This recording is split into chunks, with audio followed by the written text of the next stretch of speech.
I was there the day Princess Inikpi was buried alive. I saw her walk to her grave, dressed in white, her face calm but her eyes filled with sadness. The entire kingdom watched in silence as they covered her with earth. We knew this was the only way to save us all. It was a sacrifice no one wanted, but everyone knew it had to be done. The war didn't start overnight. It began quietly, like a storm you can see gathering on the horizon, but no one knows when it will hit. Our kingdom, Igala, was once a place of peace, wealth, and power. We were ruled by Ata Aigba Oma Idoko, a king loved by his people. He was wise and strong, and under his rule, our kingdom grew. We traded with the Nupe, the Jukoan, and even the mighty Benin Empire. The land was rich, and the river that flowed through Ida, our capital, brought life to everything around it. But with power comes enemies, and soon, the Benin Empire turned its gaze toward us. Benin was the most powerful empire in the region. Their king, the Oba of Benin, was feared across the lands, and their army was unmatched. Benin's warriors were known for their iron weapons and strategic skills. They wanted more land, more control, and they saw our kingdom as the next prize. It started with small skirmishes on the borders. Benin's warriors would raid villages, taking people and goods, burning down everything they couldn't carry.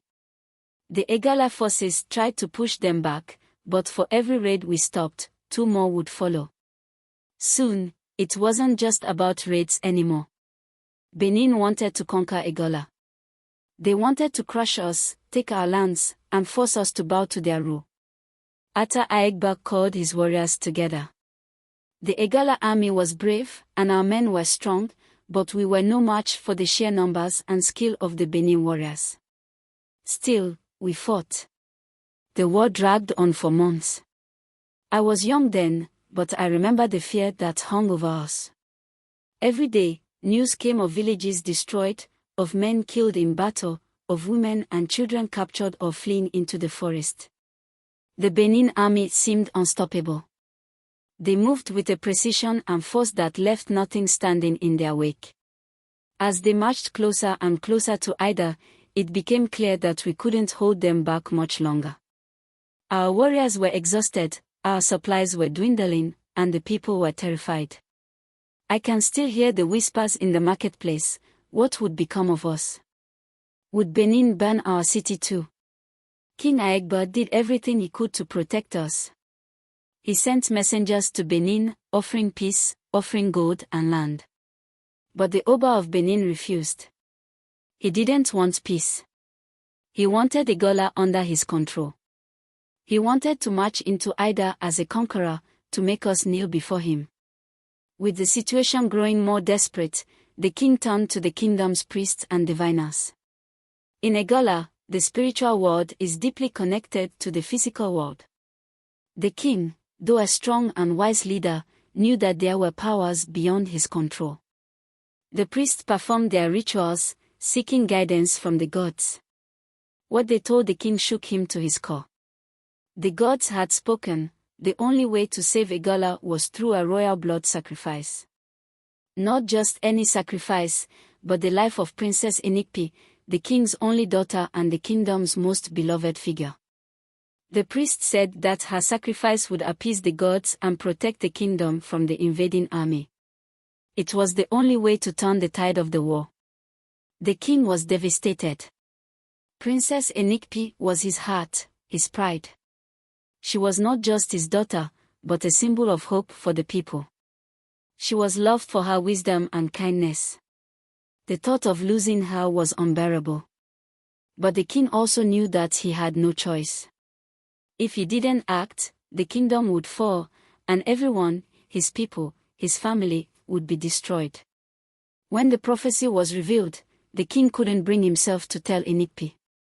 For days, he sat alone, unable to sleep or eat, knowing what must be done but not having the strength to say it. But Princess Inikpi, wise beyond her years, already knew.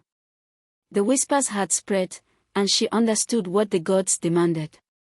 She went to her father and spoke the words he could not bring himself to say. "Father," she said, "if my death will save my people, then let it be. I was born to protect this land. If the gods have chosen me, then I will go willingly." The king wept. But he knew, as did everyone, that there was no other way. The day of the sacrifice was unlike any other. The air was heavy with sorrow, and the skies were grey, as though the gods themselves were mourning. The entire kingdom gathered near the river Niger, where the priest had dug a grave. Princess Inikpi was to be buried alive, along with 9 slaves who would accompany her to the afterlife. The spot by the river had been chosen because it was sacred, a place where the spirits of the ancestors were believed to dwell. Princess Inikpi walked toward the site dressed in white, her face calm and dignified. She did not show fear, though I could see the weight of what was to come in her eyes.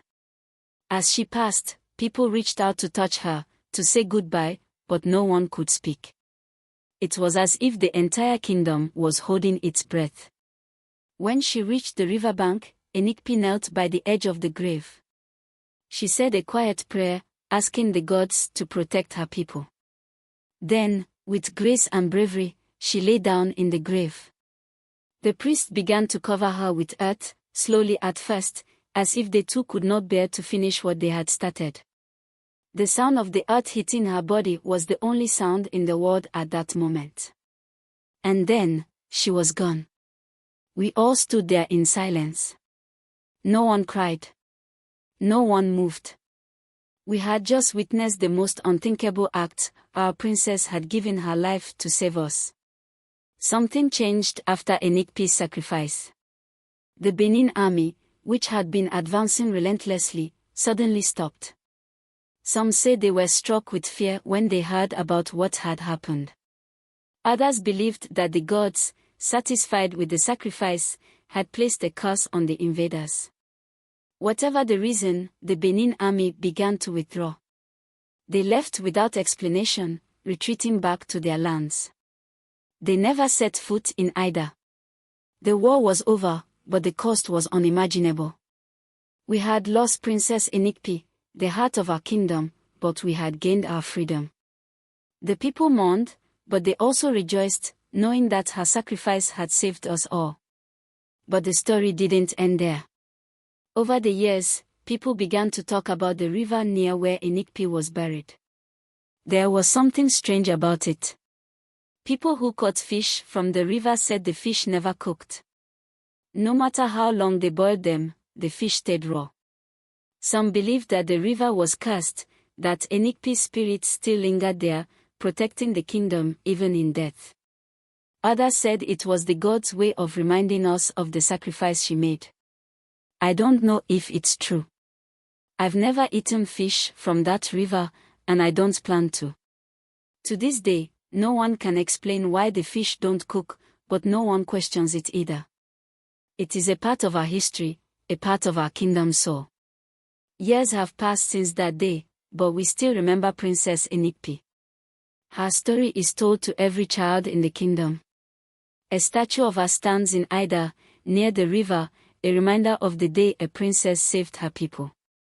I visit it sometimes, and when I stand there, I can still feel the weight of that day. It's a story I never forget because I was there. I saw it all.